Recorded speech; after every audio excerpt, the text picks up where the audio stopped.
Greetings and aloha. My name is Daniel May. I'm one of the park rangers here at the Pearl Harbor National Memorial. I'd like to take a second to tell you a story about an individual who was not prepared for the events that are about to unfold in front of him.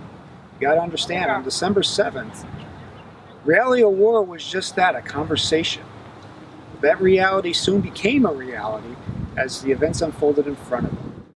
When George Walters reported for work on the morning of December 7th, there was no way he could have been prepared for the dynamic turn his day would soon take. He wasn't a trained member of the military like those he worked alongside. George was a civilian worker who operated the crane next to the USS Pennsylvania, a battleship in Dry Dock Number 1, undergoing a refit. She shared the dry dock with the destroyers Caisson and Downs, and at the time 3 of her 4 screws were removed.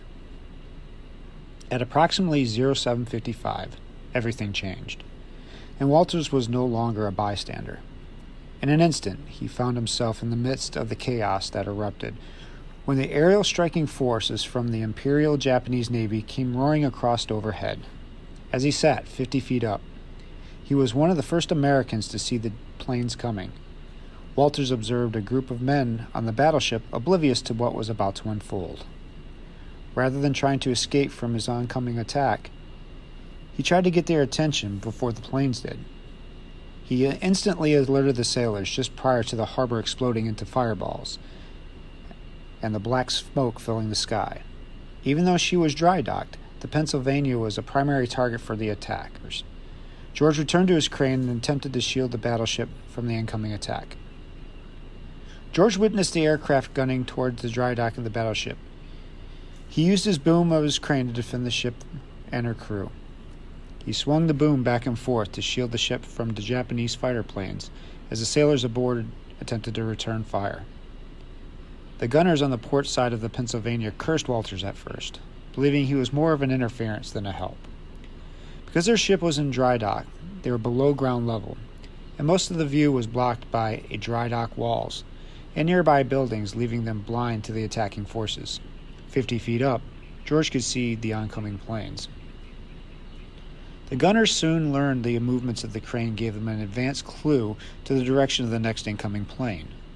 They began to use the knowledge to position their guns to deliver an effective counterfire. A Japanese torpedo bomber attempted to torpedo the side of the dry dock to flood it. Having failed, several aircraft then strafed the Pennsylvania. Several high-altitude bombers began a series of attacks on the ship, and over a course of 15 minutes, 5 aircraft attempted to hit her from different directions. One of the Japanese bombers hit the destroyer Downs. Another scored a hit on the Pennsylvania, which passed through the deck and exploded in casement number 9. Walters himself became a target when a 500-pound bomb was dropped on his position. He shifted the crane just in time to avoid a direct hit, although he was knocked insensible by the explosion, which left a 17-foot crater. The explosion damaged the crane and stunned Walters, who nearly fell from the crane. A Navy officer climbed up and tackled Walters as he was staggering. George knew nothing of what was going on until he awoke later in the base dispensary. George ultimately recovered from the attack and continued working at Pearl Harbor for another 25 years. Walters later wondered how he survived, thinking, "Why God has protected me, I don't know," he said. George passed away at the age of 95 in March of 1999. While his story isn't well known as others, his action on the morning of December 7th undoubtedly saved many lives.